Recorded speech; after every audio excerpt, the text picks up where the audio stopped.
muy buenos días. Hoy en Infoactualidad nos acompaña Sergio Bravezo Carballo, diputado del Grupo Parlamentario Ciudadanos en la Asamblea de Madrid. Sergio Bravezo, muy buenos días. Buenos días, ¿qué tal? ¿Cómo estáis? Muchas gracias en primer lugar por concedernos la entrevista. Y sin más, pues empezamos con la entrevista. En primer lugar, queríamos saber en qué momento decidió iniciarse en la política y cuál cree que debe ser el rasgo definitorio de un político.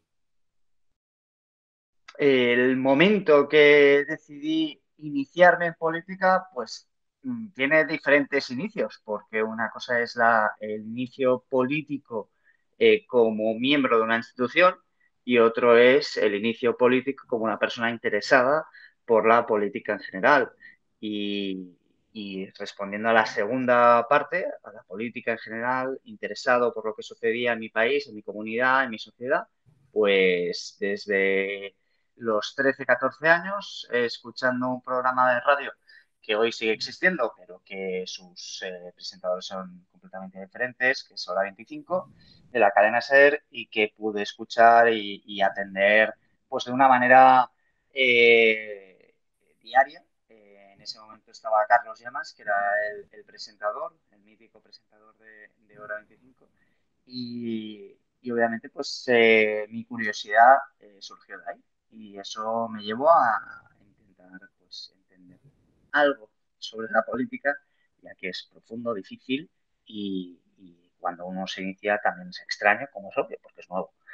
Y, y el segundo momento que uno entra en política es cuando ya se da un paso dentro de las instituciones y eso fue en el 2015 cuando tuve la suerte de poder formar parte del Grupo Ciudadanos en el Ayuntamiento de Madrid y fuimos elegidos como concejales de la capital. Así que esos fueron los dos momentos de inicio de la, de la política. Y creo que me había preguntado una, una Sí, una segunda cosa pregunta que más. era que qué consideraba que debe ser el rasgo que define a un político.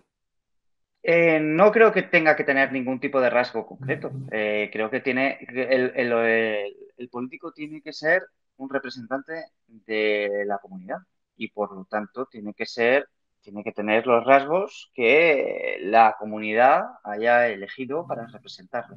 No tiene que existir un prototipo, creo, en la representación directa del diputado, del concejal, que desgraciadamente no tenemos en España, pero sí que creo que debería ser ese objeto. No existe el político mesiánico que sea bueno, un arquetipo del rey sabio o del hombre perfecto, porque no existe, o sea, es que no puede ser. Entonces, hay que evitar primero eso y segundo, entender que para evitarlo, el trabajo que tiene que hacer un político es de representación.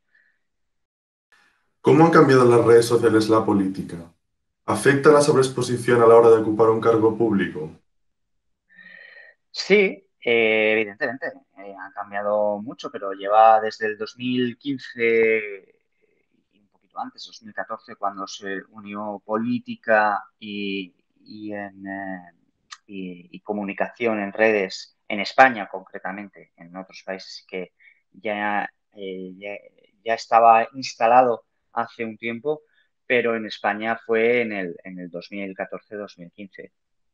Lo que pasa es que ahora hemos dado una vuelta más a todo esto porque actualmente pues estamos en una pandemia que nos reduce la movilidad, las relaciones sociales personales, cercanas y físicas y por lo tanto las redes sociales son una manera de poder aproximarnos todos un poquito más, como por ejemplo estamos haciendo ahora, que en otro momento hubiera sido personal o en algún sitio concreto hubiéramos podido hacer pues, un estudio de grabación, lo que fuera, eh, pues hubiera sido personal. Ahora es mediante las redes.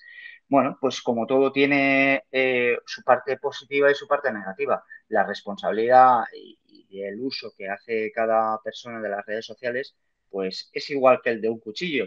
Un cuchillo nos puede ayudar a hacer una cena riquísima y disfrutarlo con nuestros queridos y, y puede hacer grandes daños y causar una tragedia.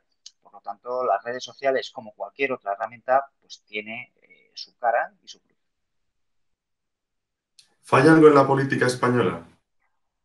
¿Falla, perdone? Si falla algo en general en la política Algo. española.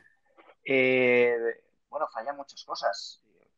Yo creo que para empezar de todo, a ver, es una pregunta bastante genérica, pero sí que respondería de una manera también genérica. Falla pues diferentes eh, estructuras que no han sido cuidadas correctamente.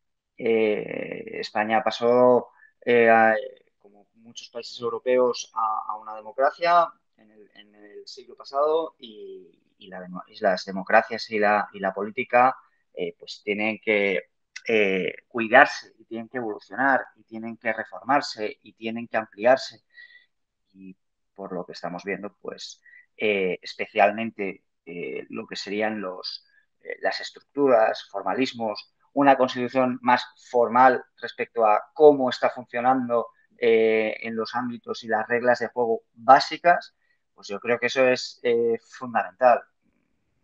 Lo vimos, por ejemplo, para ser más concreto y no irme con mensajes etéreos, cosas concretas. El artículo 155, cuando se aplicó de la Constitución, había serias dudas cómo aplicarlo. Eso no puede pasar. Eso no Ujú. puede pasar. Ya no estoy hablando del ámbito material, sino del ámbito formal. Cómo se tiene que aplicar, cuándo se tiene que aplicar, qué repercusiones tiene, etcétera. Eso no puede pasar en una sociedad democrática, moderna y actualizada. Tampoco puede pasar, para no irnos a 2 años atrás, sino simplemente a meses atrás, no puede ser que no sepamos cómo se tiene que aplicar un estado de alarma y lo que implica. Entonces, no solamente para qué derechos acaban respetándose, cuáles no, por qué, en qué momento. Bueno, hay muchísimas cosas que están encima de la mesa y que no se han hablado. Creo que hoy se toma solamente la política pues como una parte que interesa hablar en un momento determinado. La política, que en el fondo pues, estaríamos hablando de democracia más que otra cosa. Es verdad que la política como un sistema de poder, pues hay muchos sistemas de poder. Creo que el único sistema que sabemos y que respetamos y que creemos que es socialmente eh, pues beneficioso para una comunidad, pues estamos hablando de las democracias. Y por lo tanto, en una democracia yo creo que hay que cuidar los sistemas, hay que cuidar las instituciones, hay que ampliar las estructuras y eso es una de las cosas que no estamos haciendo. Todo lo demás, todo lo que estamos viendo, pues son consecuencias, son epifenómenos que tienen muy poca importancia respecto al problema original y es el que hemos estado hablando, un problema de estructura y de origen y sobre todo, bueno, pues como siempre digo, también somos una sociedad muy influenciada por el posmodernismo y por lo tanto, pues eso tiene unas consecuencias que estamos viendo ahora. ¿Considera que en España existe polarización política actualmente? Eh, existe polarización entre políticos, existe polarización entre partidos. No existe polarización política como una persona, como agente social. Creo que eso no sucede. Por lo tanto, yo creo que hay una carencia del político que sepa representar, que era lo que estábamos hablando al inicio, representar perfectamente a su sociedad. Creo que la sociedad está pidiendo otro tipo de cosas, especialmente cuando hay una crisis, la gente no está buscando la división ideológica, sino está buscando la solución a los problemas que tiene enfrente. Y creo que tenemos dos crisis muy duras por delante y creo que la unión para pues, salir hacia adelante en estas crisis creo que es más que necesaria. ¿Y piensa que esa polarización entre políticos que existe en España es igual que en el resto de países europeos o del mundo? ¿O aquí es más Bueno, exagerado? bueno, creo que hay, puedo hablar de los países en los que he vivido, porque muchas veces cuando se comenta en otros países, o uno se hace experto en ese país por estudio o porque lo ha vivido desde ahí. Sí que puedo decir que en Estados Unidos, por ejemplo, yo sí que he estado viviendo 2 años y existe una polarización muy importante. El problema es que eh, una polarización entre políticos, pero en cuanto el político no representa bien a su sociedad, el ciudadano tiene la posibilidad de echar a ese político, aunque sea del mismo partido, aunque sea del partido que quiere, pero tiene otro tipo de formas de actuar, de hacer, de representar. Por lo tanto, cuando se aleja el político de lo que quiere la sociedad, en Estados Unidos, pues es bastante sencillo que acabe fuera. Y como hay una representación por circunscripciones pues en todo el país, eso ayuda a una representación correcta. Eh, en otros países, pues hay una polarización mayor y hay otros que tienen una polarización menor. Ahora bien, siempre creo que es importante. Eso sucede, la polarización, en democracias. En otro tipo de regímenes no existe polarización. Entonces, es una consecuencia, eh, volvemos a hablar, es una consecuencia pues como cualquier otra herramienta que utilicemos. La podemos utilizar bien, la podemos utilizar mal. Y como bien sabéis, pues cuando hay una corrupción del sistema, pues una democracia pues, se genera en otro tipo de sistemas. Pues estaríamos hablando de populismos o estaríamos hablando, pues dependiendo del sistema que utilices, pues hay diferentes corrupciones que llevan a nuevos sistemas. Perfecto. Ahora nos centraremos un poco en términos generales en gestión y en primer lugar, habiendo y estando en una pandemia, ¿cómo valora la gestión del gobierno nacional frente a la pandemia? ¿Cuál cree que ha sido su principal error? Bueno, primero creo que siempre hay que intentar centrarse. Lo primero, y me gusta hacerlo, es señalar lo que ha intentado hacer bien. Creo que vale la pena siempre ver lo que ha intentado hacer bien.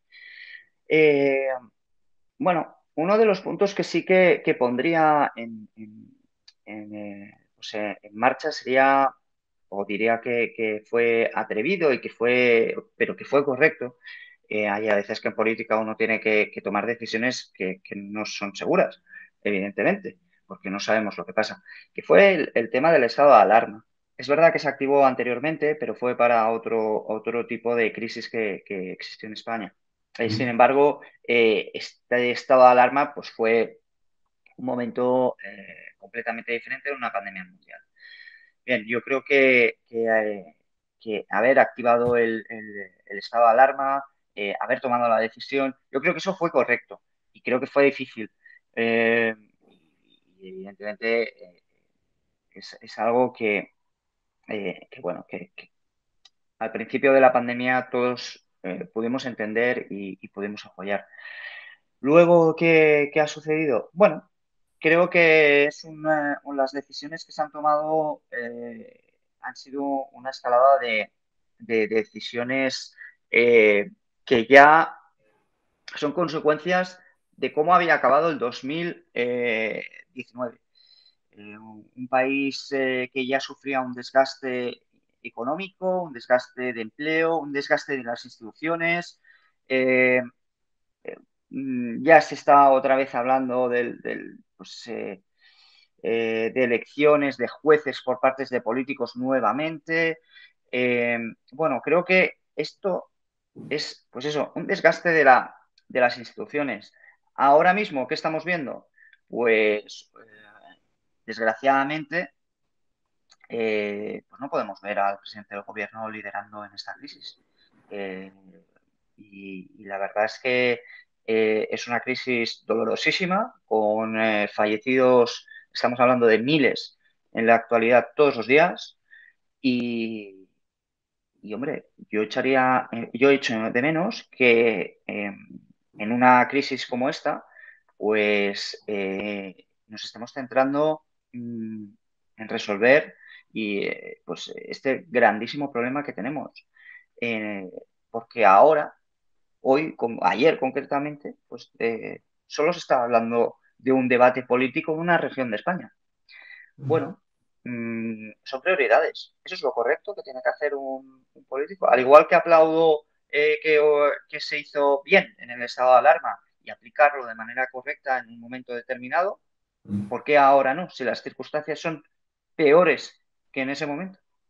No tiene ningún tipo de sentido en mi modo de ver, especialmente cuando vamos a votar en España otra vez nuevamente en unas elecciones mmm, poniendo en riesgo la vida de la gente.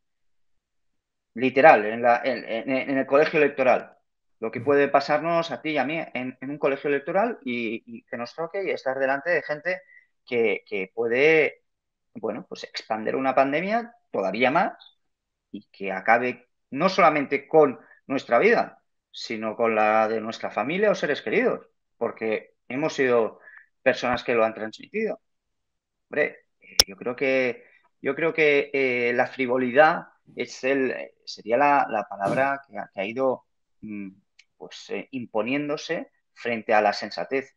Yo veo pues completamente diferente, como decía eh, al inicio de esta pregunta, pues cómo empezó el gobierno y cómo ha acabado ahora. Pues vemos que no tiene nada que ver. Y a nivel regional, en la Comunidad de Madrid, ¿cómo valora la gestión de la pandemia? ¿Hay alguna medida de la que estén especialmente satisfechos o alguna de la que se arrepientan? Sí, yo creo que hay que, nuevamente, creo que los políticos debemos señalar lo que hemos hecho mal y lo que hemos hecho bien. Y en este caso, señalar lo que hemos hecho mal, creo que es algo que el hecho de rastreadores en la Comunidad de Madrid, especialmente en el mes de agosto y septiembre, hubiera sido de una grandísima ayuda hacerlo de manera rápida, coordinada y de manera pues muy, muy rigurosa, porque eso hubiera ayudado a controlar, como mínimo, conocer, auditar qué está pasando en nuestras ciudades, pueblos, etcétera. Ese fue un momento clave porque los casos de incidencia bajaron tremendamente en España. Ese fue, curiosamente, no fue después del confinamiento duro en nuestros hogares, sino que el momento más bajo fue en agosto, septiembre ya aumentó, pero en agosto, julio y agosto fueron momentos muy buenos y eso era un momento ideal para esos rastreadores. Luego ya no deja de tener tanto sentido y el testeo masivo es cuando entra en acción y ahora estamos en ese momento. Yo destacaría dos puntos de la Comunidad de Madrid que ha actuado de manera muy eficiente. Primero, el Hospital Zendal pues, se están viendo los resultados a pesar del inicio de las críticas y, bueno, el hecho de que otras comunidades autónomas quieran copiar este sistema creo que es el correcto. Es verdad que ahora ya llegan tarde porque se tendría que haber aplicado en esos meses de septiembre, agosto-septiembre. Pero también otro punto, que en el fondo también es parte de la misma, es el hecho del el testeo masivo. Es que aquí en Madrid podemos hacer testeos en farmacias y eso ayuda a controlar, a conocer, a restringir el hecho de que podamos contagiar a otras personas. Eh, y a nivel económico, pues también se han hecho bastantes medidas importantes de ayuda a autónomos, pymes, por ejemplo, el pago de la cuota de autónomos por parte de la Comunidad de Madrid para que el autónomo no tuviera que seguir pagándola. Yo creo que eso fue de justicia, más que de otra cosa. Pero son las que destacaría y bueno, es un orgullo poder pertenecer a un partido que está apoyando el gobierno de la Comunidad de Madrid y que creo que estamos haciendo las cosas razonablemente bien, que seguro que se podrían haber hecho mucho mejor y que podríamos haber hecho muchas cosas, desde luego, pero creo que es razonablemente sólida la respuesta de la Comunidad de Madrid respecto a estas dos crisis que tenemos. Si Ciudadanos gobernara en solitario en la Asamblea de Madrid, ¿hubiera hecho algún cambio respecto a lo que a cómo se ha gobernado? Sí, claro, evidentemente. Hubiéramos hecho otro tipo de medidas. Ahora bien, son supuestos y en los supuestos no podemos decir qué hubiéramos hecho concretamente. Eh, Porque ahora sería muy ventajoso pues decir, sí, sí, yo hubiera hecho aplicado, como decía anteriormente, en el mes de junio concretamente hubieran contratado a todos los rastreadores necesarios o hubiera llamado a todos los militares para que vinieran concretamente a Madrid a hacerlo. Bueno, eso sería engañarnos a nosotros mismos. Sí, hubiéramos hecho las cosas diferentes, estoy seguro. Un gobierno en solitario es diferente al de coalición, pero en este caso no podría concretarte qué porque tendríamos que vivir esa situación. Lógicamente, sería casi una utopía. El modelo de organización territorial que hay ahora mismo en España, como todos sabemos, pues se rige por las autonomías. Actualmente estamos en una pandemia. ¿Debería haber mando único en sanidad cuando hay una pandemia? Bueno, de hecho lo hay. El mando único existe en pandemia con el estado de alarma. Y el estado de alarma está activado. Hay un apartado que además el Ministerio de Sanidad tiene como trabajo es el de coordinación especialmente y lo indica en pandemias. Y por lo tanto es el trabajo que debería hacer. Mm, Hemos visto pues diferentes problemáticas en el Ministerio de Sanidad. Creo que se debería eh, haber abordado de manera diferente en su inicio y hoy también pues tendríamos que tener otro tipo de acciones. No tengo la menor duda, desde luego. Y ahora que se acerca la Semana Santa y con ello los desplazamientos, viajes, etcétera, ¿las medidas deberían ser más o menos restrictivas que en Navidad? Bueno, para empezar, yo hay una de las cosas que sí que tengo claro. Las decisiones políticas se tienen que tomar en base a los diferentes informes que podamos tener de cómo está evolucionando la pandemia y qué se está haciendo. A partir de ahí se toman decisiones. No solamente pues, porque hay muchos, eh, siempre hay riesgos que estamos tomando en cualquier decisión. Podemos hablar de la construcción de un puente, pues, tiene sus riesgos también y tenemos que asumirlos. Existen informes técnicos, a partir de ahí asumimos un riesgo o no. Eh, en este caso, por lo que estamos viendo, al menos de los documentos que tenemos disponibles, y ya digo, sin estar dentro de un ejecutivo, creo que pues, la Semana Santa no va a poder ser una Semana Santa como la que hemos vivido de manera regular, sino que va a ser pues, un problema pues, que no vamos a poder disfrutar de ese momento de reunión o poder de descanso o de lo que sea. Eh, la realidad es que cuanta más movilidad tenemos, más propagación del virus tenemos y lo que sí que queda claro es que pues, restricciones de movilidad funcionan y que, y que obviamente cuando hay más incidencias de casos es cuando estamos en reuniones familiares, cuando estamos en fiestas, cuando estamos en momentos, en definitiva, que estamos bajando la guardia.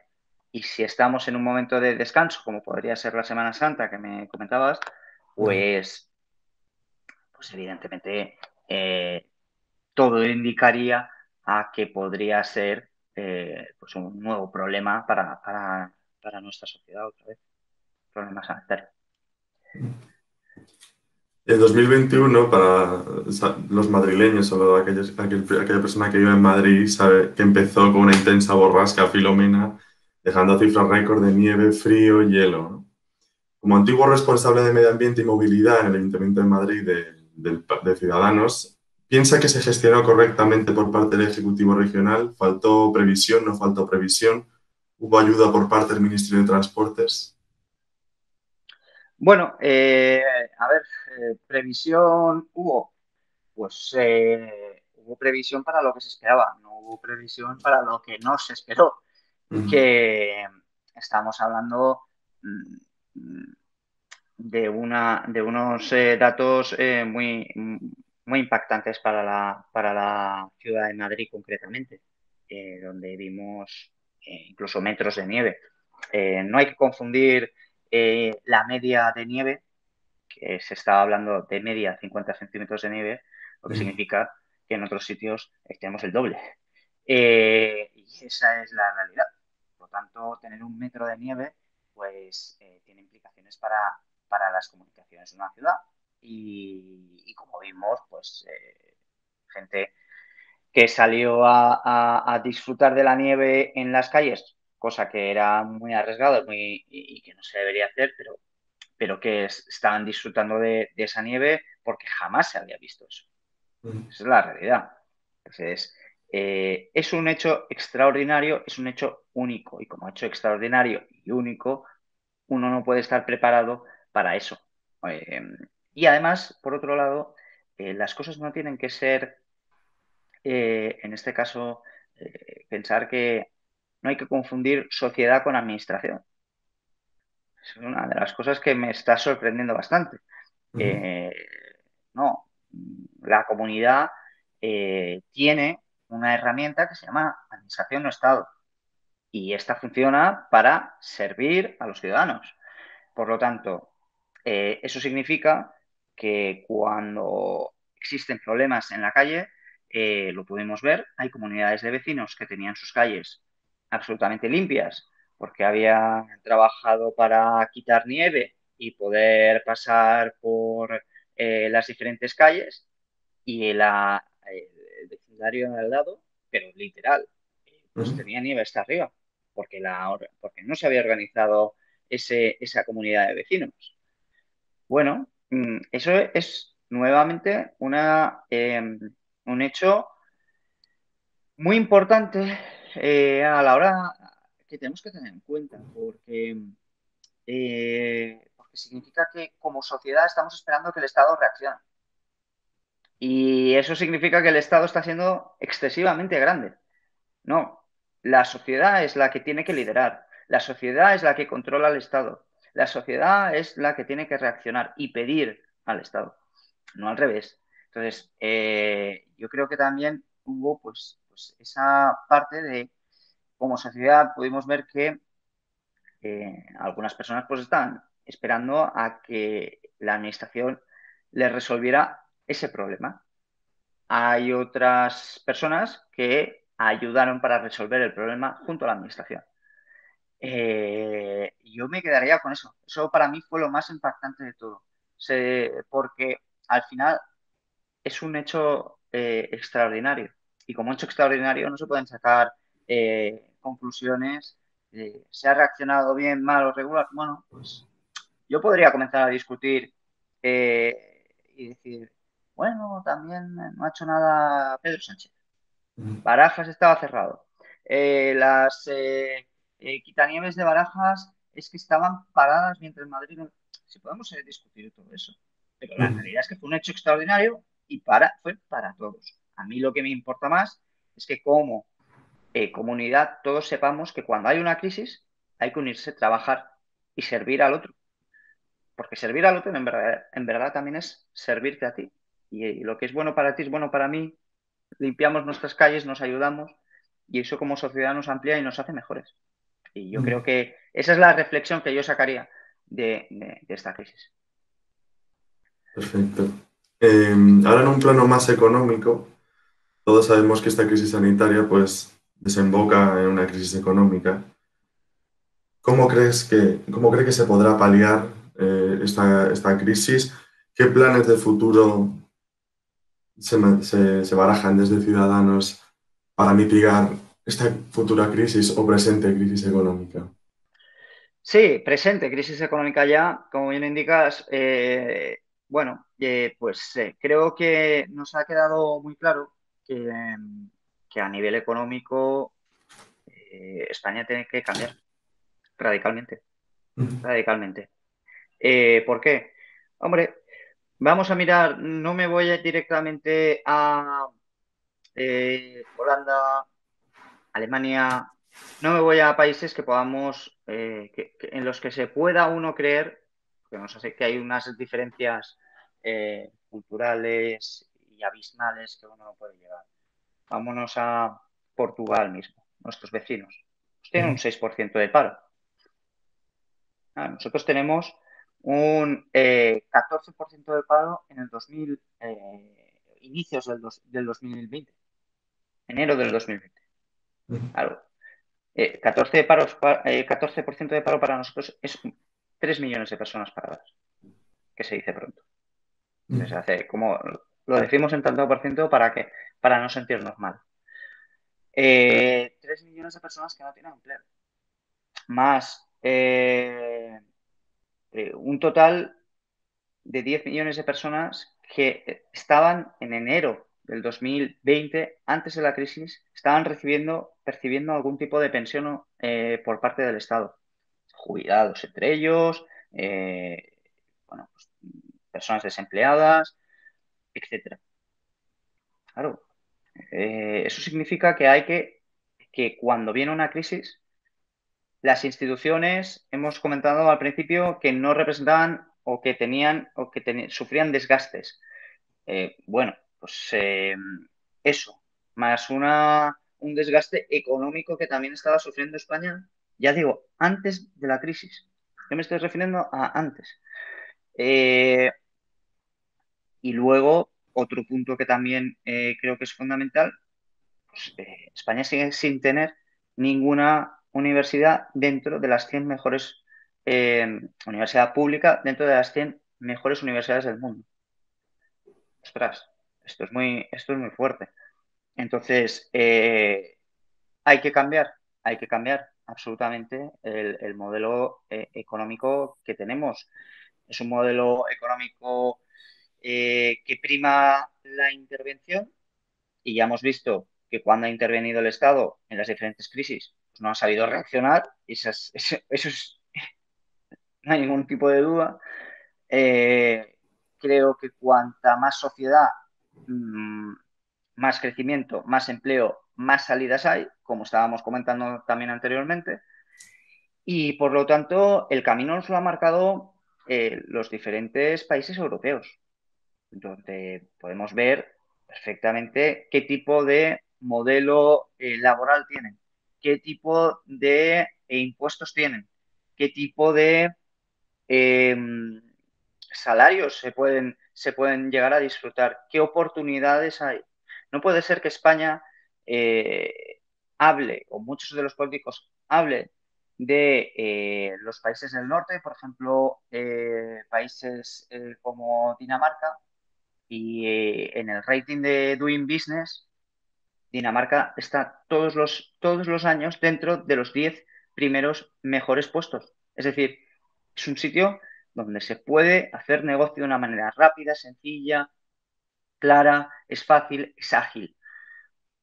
España le gusta decir que quiere ser como Dinamarca, muchos políticos dicen que quieren ser como Dinamarca sin aplicar las medidas de Dinamarca. Pues, no puede ser. O sea, uno tiene que aplicar las mismas medidas. Y en economía eh, se confunde nuevamente creer que impuestos es igual a economía. No, es bastante más complejo que eso. Es bastante más complejo. Es como confundir democracia es solo votar. No, no, la democracia no es solo votar. No, no, no, no, no confundamos eso. En las dictaduras también se vota. En la economía, los impuestos es una parte. Luego hay muchísimas otras cosas más en las que no estamos tomando, eh, pues, prestando atención ni queriendo eh, hacer cambios. Y eso creo que viene pues por una mentalidad muy conservadora de prácticamente todos los partidos que están en España. La mentalidad conservadora que tienen es absolutamente... Otra cosa es que algunos se quieran llamar progresistas o que quieran cambiar las cosas o que digan que son el cambio, pero es el cambio a más de lo que ya están haciendo, no un cambio de dirección, no un cambio de que mira a Europa, no un cambio que realmente diga, es que vamos a hacer las cosas que ya no va a ser así. Es que la administración ya no tendría que ser en papel, tiene que ser 100% digital. Y hay que hacer cambios fuertes, porque no se están haciendo. Nadie está hablando de eso. Entonces, bueno, pues hay que ser valientes y aplicarlo. Al hilo de lo que comentaba de que los impuestos no es lo mismo que economía, un tema candente de actualidad, los youtubers se han convertido en tendencia por su marcha a Andorra. ¿Cómo solucionaría esta problemática?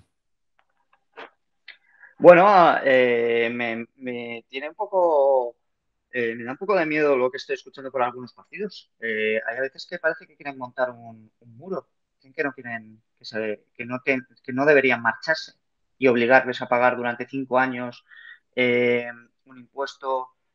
eh, bueno, estoy escuchando cosas que me dan miedo.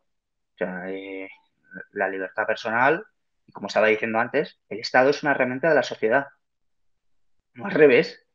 Y aquel que se crea lo contrario, bueno, nos está llevando a tiempos muy oscuros del pasado con ese tipo de reacción. Me da miedo. ¿Cómo actuar?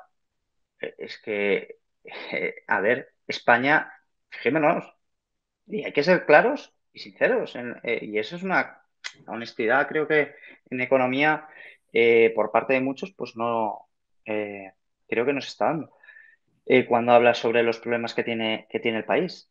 Mm, España está dejando de atraer inversión y expulsa a sus trabajadores. Es que esa es la realidad. Está expulsando a gente y puede ser trabajadores, en este caso, concretamente por los youtubers, que es un caso excepcional poco o ninguna relevancia tiene en unos presupuestos estatales de una administración grande o pequeña, o sea, ningún tipo de impacto. Eh, pero, pero lo que subyace ahí es la imposición de los que uno creen que es el Estado, que tiene que ser omnipresente y que tiene que coartarle la libertad a otra persona. Y dos, también me parece que es esa visión conservadora de no, no, yo lo estoy haciendo bien, los que tienen que cambiar son los demás. O sea, que nosotros lo estamos haciendo bien, no, estamos expulsando a gente. Esa es la verdad, esa es la realidad, estamos expulsando a gente. ¿Y por qué expulsamos? Porque, como se indica en varias ocasiones, eh, si tenemos unos impuestos altos, lo único que vamos a hacer es expulsar a la gente si no ve que esos servicios repercutan en la sociedad. Si no lo ves, ¿y por qué no lo va a ver? Hombre, cuando un sistema de pensiones está quebrado, ¿por qué una persona tiene que seguir eh, apoyando ese sistema si no cree en él? La libertad de una persona es poderse ir a un sistema en el que diga, pues me voy a otro país que sí que lo está haciendo, que sí que lo está haciendo bien, o que cree que lo está haciendo bien, o que puede vivir mejor. Porque aquí estamos hablando de que son personas que se van a vivir a otro país. Es que esto nos tendría que hacer reflexionar. Estamos expulsando a gente. Esa es la realidad. Y eso es lo que no se está discutiendo. Eh, Se van porque les hemos expulsado. Por lo tanto, ¿qué hay que hacer si queremos cambiar eso? Ser atractivos, mirar Europa, ser modernos, estar digitalizados, tener unos impuestos no confiscatorios, tener unas cuentas saneadas, tener un sistema de pensiones que funcione y que no esté quebrado, tener una sanidad que esté coordinada y organizada, tener una educación que sea de élite. Mm, bueno, pues los problemas están ahí. Los hemos analizado, creo que en lo que llevamos de entrevista, de una manera pausada y razonable Ujú. y con objetividad o con la mayor objetividad que podamos. Hombre, hemos detectado varios problemas. Pues esto es el resultado. Esto no es una. eh, Esto no es el origen del problema. Esto es una consecuencia de todo lo que se ha hecho mal. No nos gustaría despedirnos sin hablar del tema de Cataluña, que es como todos sabemos, en cuestión de 24, 48 horas, los catalanes serán llamados a las urnas para elegir nuevo presidente. Y, en primer lugar, quería saber si considera que se celebren las elecciones en Cataluña es más positivo o negativo para la región. Es una pregunta muy interesante porque, porque es para discutir de manera profunda. Es bueno, creo que, eh, la democracia nunca puede parar, a pesar de que estemos en una pandemia. Eso es una de las cosas que tengo claro. Nunca puede parar. Nuevamente, la democracia no es solo votar, es mucho más complejo que eso, por suerte, porque votar, pues, nos podríamos estar engañando a nosotros mismos. Si creemos que simplemente por votar ya hay democracia, no hay, por muchas más cosas. Es un régimen de poder y hay una separación de poderes, hay una representación por parte de los políticos, de la ciudadanía, y votar es cómo queremos que nos representen o quiénes son los que nos representan. Eh, Creo que votar es una parte fundamental. Eh, Honestamente, aquí tenemos, pues, yo creo que el proceso de votación no era el mejor momento debido a los números de incidencias de la pandemia. Pero eso no quiere decir que no se pueda hacer nada en democracia. No quiere decir que no se pueda mejorar la democracia, como estábamos hablando. La votación es solamente una parte. Hubiera sido un momento excepcional y extraordinario y buenísimo para tener un poder judicial separado de las manos de los políticos. Eso hubiera hecho nuestra democracia mucho más fuerte, mucho mejor. Qué gran momento hemos perdido para hacer ese paso, trasladar las elecciones a un momento donde la pandemia pues, tenga menores incidencias y mayor número de gente esté disponible a votar. Y qué gran momento hemos perdido pues, para que nuestras instituciones sean de mayor calidad y mejores, que nos representen mejor y que sirvan a la ciudadanía. Yo creo que he intentado responder tu pregunta y cómo darle una salida a una situación que es realmente compleja. No creo que sea fácil de resolver, pero yo creo que ese camino no se ha explorado y hubiera dado una muy buena respuesta democrática a la situación actual de España. Y en un momento donde se está apostando por la transición hacia el mundo tecnológico, como usted ha mencionado antes, una apuesta por la administración más telemática, más volcada en el mundo online, ¿qué le parece que haya mítines de partidos políticos presenciales con la pandemia actual? Pues me parece que es de una irresponsabilidad total. Si tenemos municipios confinados, pero se les permite a esos municipios, a las personas de esos municipios asistir a mítines, pues ya lo dice todo. Y eso es, bueno, pues ese posmodernismo que vivimos, donde pues que el todo vale y en el todo vale es al final qué es lo único que importa, el poder, el ejercicio del poder y la obtención del poder. Es que lo estamos viviendo, pero es que esto es de... Eh, y que Foucault lo estamos viviendo en su máxima expresión. Es que estamos eh, viviendo pues posmodernismo total y no importa poner en riesgo a la demás gente siempre y cuando a cambio exista la obtención del poder. Bueno, pues me parece terrible llevar a gente a manifestaciones o concentraciones o mítines en medio de una pandemia tan dura como esta. Todos los escenarios, y ya para terminar, y todos los sondeos que se han publicado acerca de Cataluña hablan de un escenario donde el pacto es necesario. ¿Conoce cuál o cuáles serían los socios prioritarios de Carlos Carrizosa de cara a ser presidente de la Generalitat? Bueno, ahí una de las cosas es, primero, al menos en mi modo de ver, yo cuando me presento a unas elecciones salgo a ganar. No Ujú. salgo ya a pensar en pactos con los demás porque yo salgo a ganar.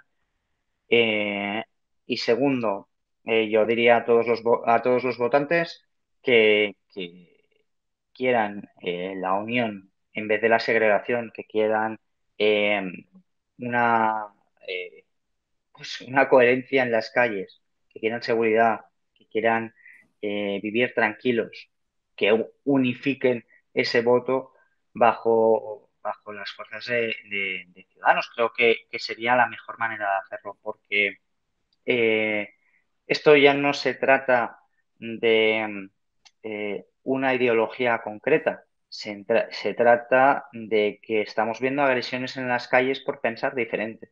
Y a mí me puede gustar más o menos lo que diga otro partido. Podremos estar muy alejados o muy aproximados, no lo sé. Eh, pero son personas. Y esas personas incluso pueden cambiar de opinión mañana y ser mi votante o no, o lo que fuera. Por lo tanto, eh, hay que respetar la ideología de cualquier persona, hay que sacar la ideología, por ejemplo, cuando la estamos viendo en una televisión pública, que en el caso de que tenga que existir, eh, que yo, sinceramente, pues no sé cómo no se plantea hoy, en momentos con redes sociales que tienen más peso que la televisión, bueno, que tengamos que tener televisiones públicas a tutiplén en todas las comunidades autónomas y además una televisión central y suma y sigue. Creo que ese tipo de cosas, pues, alarma. Necesitamos muchas más cosas para resolver la situación que hoy vivimos en Cataluña, que yo diría sobre todo una cosa. Mm, Este no es el problema catalán, es el problema español. Y eso es fundamental entenderlo. Yo soy catalán y a mí también me importa lo que está pasando en Cataluña. He vivido más de 25 años en Cataluña. Por lo tanto, eh, el momento es más complejo que buenos, malos. Esto es, volvemos a respetar las normas de juego, volvemos a poder hablar entre nosotros, podemos volver a representarnos nosotros, podemos tener instituciones de calidad, ver una administración al servicio del ciudadano, podemos volver a disfrutar de nuestros amigos y compañeros a pesar de que piensen completamente diferente y tengan otra ideología. ¿Qué más da? Si al final lo importante son principios y valores que podamos compartir, y aunque incluso fueran diferentes, pero somos personas al fin y al cabo. Y yo creo que ese punto, pues, me parece que es cómo se tendrían que enfocar las elecciones actualmente. Al fin y al cabo, eh, sé que se discute sobre la independencia y vi extractos del debate ayer, que por la noche. Me parece incluso un poco naif algunas de las cosas que se están discutiendo. En en unas economías globalizadas, hablar de independencia, bueno, me suena incluso cuando uno se para un segundo y lo piensa y dice, madre mía, eso de naciones-estado eh, a a lo Napoleón, creo que ha quedado muy atrás.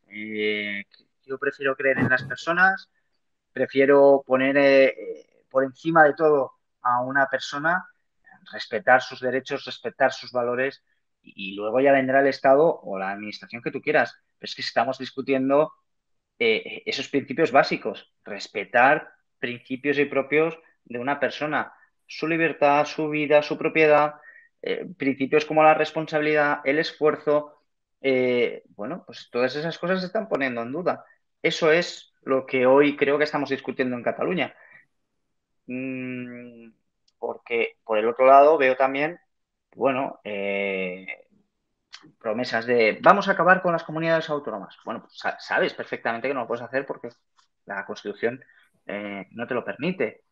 Por otro lado, vamos a tener o a finalizar y acabar con todos los ricos que existen y van a pagar ellos todos nuestras 30 horas de trabajo que solo vamos a tener. Hombre, seamos cabales. Primero, no tienes que quitarle el dinero a nadie. Seamos una sociedad y creemos y tenemos que crear riqueza, no hay que quitársela, hay que crear riqueza. Y segundo, eh, porque una persona tiene, es que ayer se habló de crear un Amazon estatal.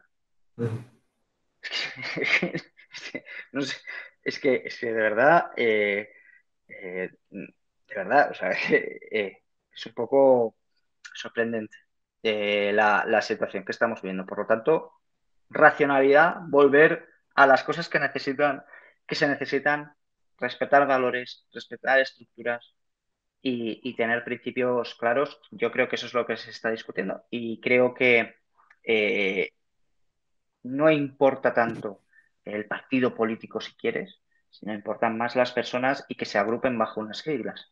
Yo diría que esas siglas son ciudadanos, pero que lo importante es que se agrupe todo bajo unos principios y valores de respeto, de unión y de querer salir hacia adelante y no de generación de enemigos que hoy no realmente no existen.